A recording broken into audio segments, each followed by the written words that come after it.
Hi, and welcome to our first installment in our 5 favorite snack spots series, Disneyland. In our last vlog featuring our personal top 10 Disney dining tips, check it out, we shared the revelation that you can enjoy a snack at any counter service restaurant without having to make a purchase there. So this opened a whole realm of possibilities for enjoying a romantic snack break, which after all is the best kind of break to take. So what makes a spot romantic other than being there with your BFF? For us, it might be somewhere a little out of the way, or more in the thick of things where we can enjoy the flow of a Disney day without feeling like we're part of a mosh pit. Disclaimer. Since counter service restaurants will always be at their most crowded during the peak dining hours, our snack spot recommendations are always based on taking advantage of off-peak hour times when you're more likely to enjoy a snack break. Our first stop on our romantic break list is the Main Street cul-de-sac. You have passed it coming, going, and maybe even buying a pickle. But if you've never just stopped and set a spell at one of the cute little tables on this store-rimmed street, you're missing out on a whole lot of charm. From Minnie's piano lesson to Goofy's morning shower, and all the windows and signs that are just fun to appreciate if you've never really taken the time. This is a perfect place to enjoy a late afternoon espresso or an ice cream, both of which are just within arm's reach on Main Street. A bit down the way and still on Main Street is Jolly Holiday. With its Mary Poppins theming and plentiful seating, this is a charming place to take a break, and all the more for its proximity to all sorts of yummy snacks, both sweet and savory. The Jolly Holiday menu has a section just devoted to espresso beverages, and the Candy Palace and Refreshment Corner are just next door. Also at the Refreshment Corner is an outdoor piano where lively and bouncy ragtime music is played live throughout the day, which is a perfect accompaniment to the turn-of-the-century Main Street transportation that's always fun to watch go by, as are the people, and if your timing is just right, you may even catch a parade. The next spot is an absolute favorite for its immersive and authentic Spanish-style theming, and that's Rancho del Zocalo Restaurante. Located at the base of Thunder Mountain in Frontierland, this spacious eating establishment provides a delicious array of seating options for a uniquely different experience every time you go. When the place is empty, it's really easy to grab a table right next to the Big Thunder track where you can watch the riders come in from their harrowing journey before pulling into the station.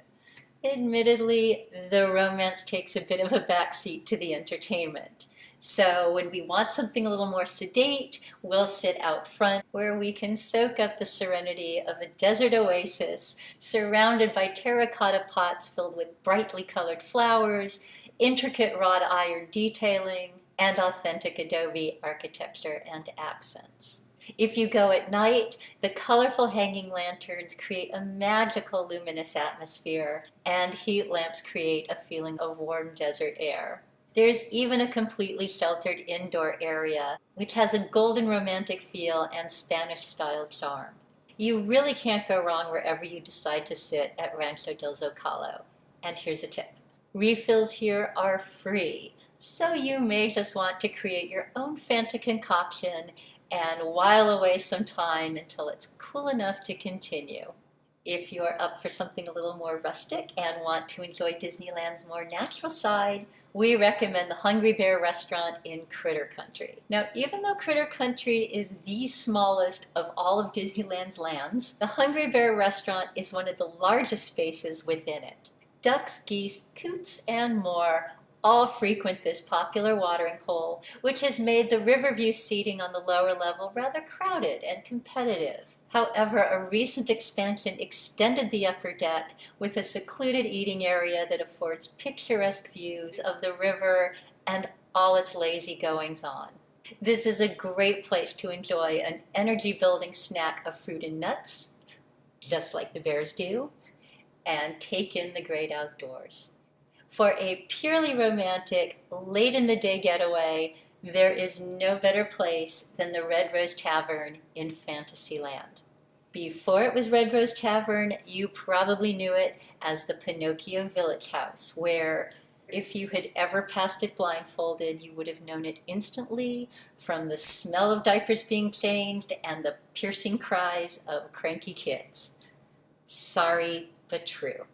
Happily, though, this expansive space has been completely rethemed to suit a more mature palette and reflect the romantic atmosphere of the Beauty and the Beast love story.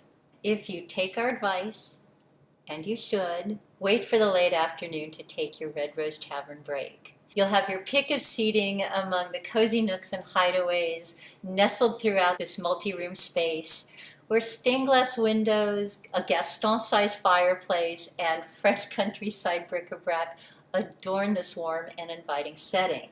This is a particularly perfect retreat on colder gray days, more suited to an indoor experience. And the ideal place to share a poutine, which is a Red Rose Tavern favorite, along with the gray stuff, of course.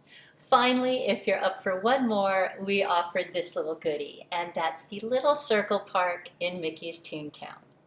Now, while Toontown does abound with little ones running amok, the one place to enjoy the best that Toontown has to offer, including the little ones running amok, is the Little Circle Park. It's located directly across from Roger Rabbit's Cartoon Spin and conveniently located at the entrance or the exit of Toontown, depending on which way you're going. We love this spot because it encapsulates all the whimsy, charm, tongue-in-cheek humor, and brilliant Imagineering that makes Toontown a one-of-a-kind experience. It's not for everybody, but if you're somebody who needs a reason to enjoy a Mickey Ears ice cream or sweet treat while listening to chickens sing opera as the fireworks factory explodes, don't count out Toontown when it comes to replenishing your laugh meter when your energy is running low.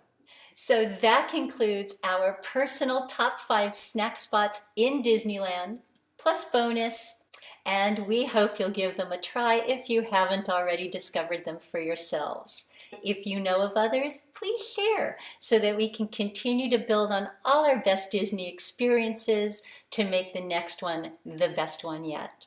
Stay tuned for the next in our Snack Spot series. Until then, you know where to find us at disneyfor2.com or our Disney for 2 Facebook page. We'd love to see you there. Cheers!